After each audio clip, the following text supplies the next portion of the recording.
Hi, welcome to my channel. I am Dr. Sridhar Kalyansundaram, consultant neonatologist, and continuing with the expert series. I mean, today's topic is of great importance and interest to almost all parents, and very intriguing as well. And we have an expert in the topic.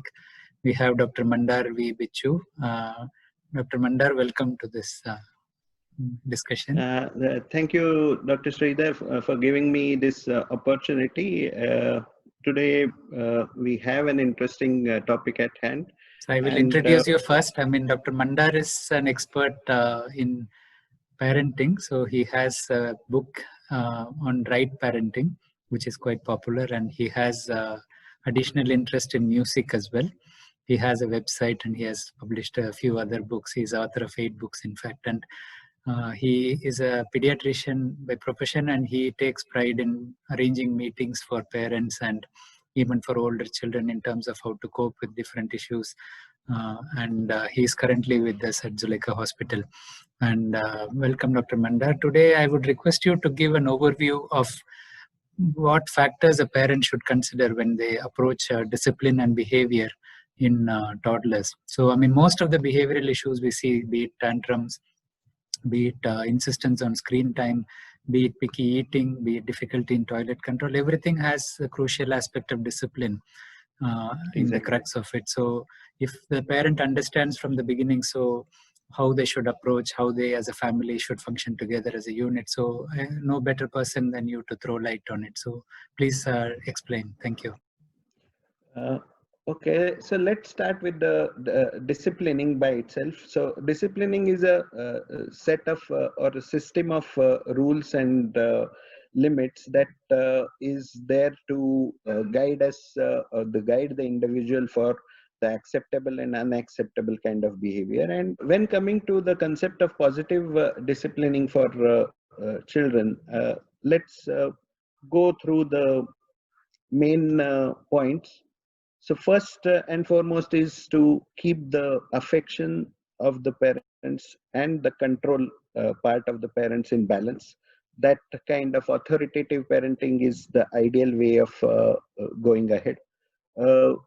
Most important thing is to understand that disciplining process should begin early. It is something which you can start giving the basic indicators for acceptable and unacceptable behavior almost by the second half of the first year itself. And especially in the toddlerhood, it becomes a very, very important part. The behaviors which are acceptable and unacceptable, again, they can vary according to the different kind of countries and cultures and home practices. But make sure that you make these kind of limits and settings very clear cut, and understand the individuality and the age factor for before setting all these kind of things. Make sure that your communication pattern with the child is in terms of creativity and humor you can use to make sure that this messages go very clearly to your child.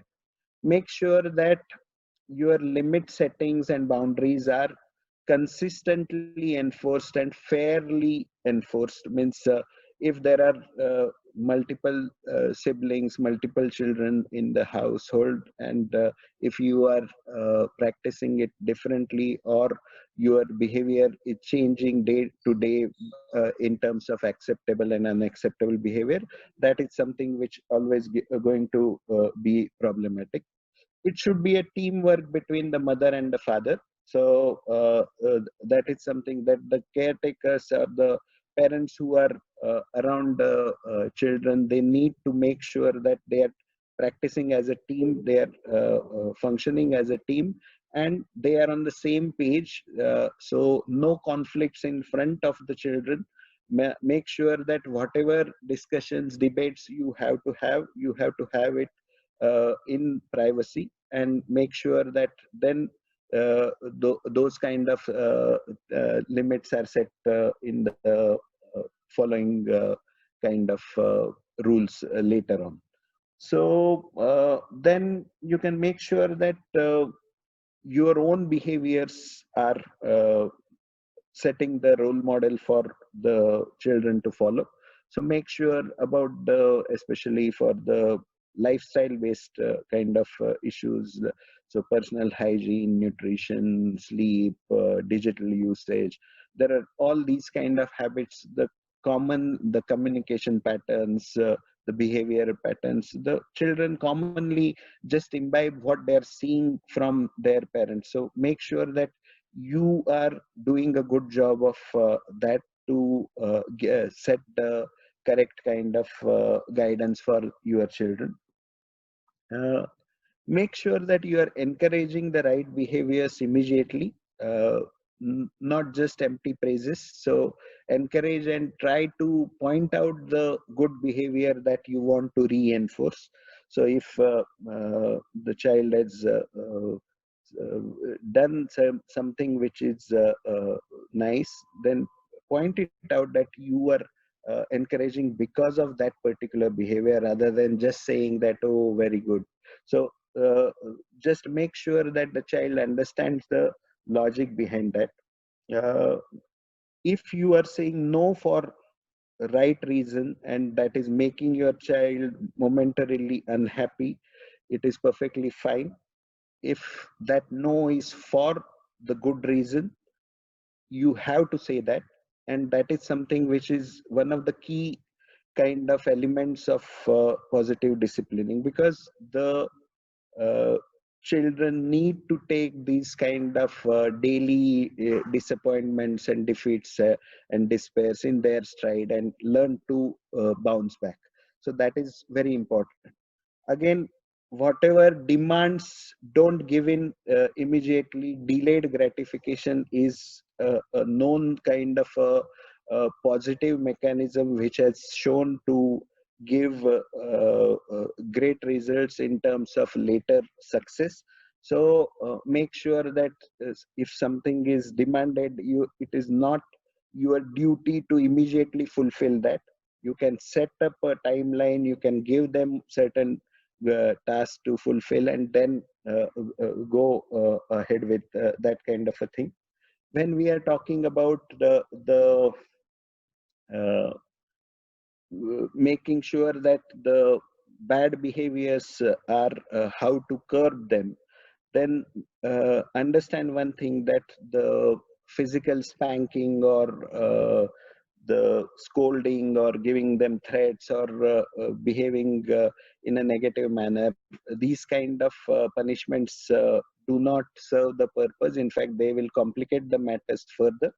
So instead of that, you can use certain strategies like, say, a child is throwing a tantrum. You can try to distract the attention by involving the child in certain things which are interesting at that moment. You can try to say, ignoring that kind of a bad behavior and making it apparent to that child that, okay, this kind of behavior is not going to be even acknowledged by my parents. It is very, very important signal to be given in that kind of a manner. And timeouts is said to be one of the important kind of strategies.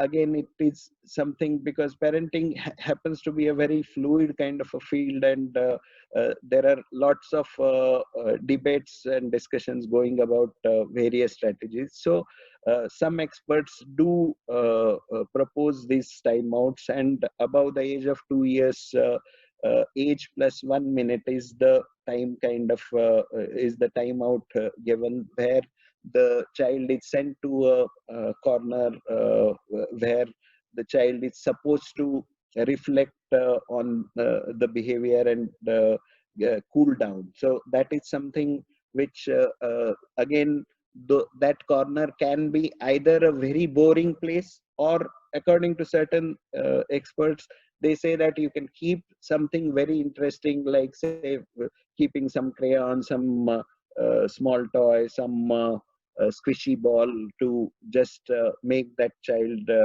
pass on certain things. So these kind of timeouts can work. And for the older children, taking away the privileges for the bad behaviors can work.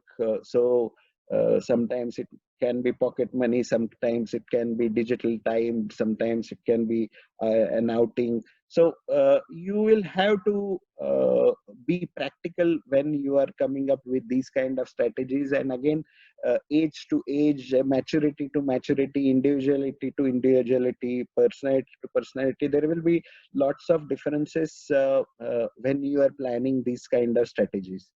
Uh, Very, very important part of that, this whole equation about bringing up children with positive discipline, is that the parental me time is very, very important part of this whole process. It is very important that you take care of your own physical, mental, and emotional health to have enough in your tank to take care of your kids. And that is something very, very important. And make sure that you are having that kind of a time frame or a zone for you in the day to give you this kind of a thing. And whenever you feel overwhelmed, there will be expert guidance always available to you. So these are the few of the tips about, and this is what will encapsulate the uh, positive disciplining for you. Thanks. Thank you. Thank you for reiterating it. I mean, it's very important, as you said, that we should start early. We should realize that we are setting the tone for the future development of the child, and we are setting the limits. So, as parents, consistent behavior from both parents and any other caretaker who may be involved, as well as appropriate approach to the tantrums, not giving in the delayed gratification part. And so parents should keep revising or reviewing how it works with their child and individualize their approach as well. So thank you, Dr. Mandar. It was very useful. Really appreciate the time, and hopefully it will benefit the viewers. And thank you again, and do subscribe and share. Thank you. Thank you. Sure.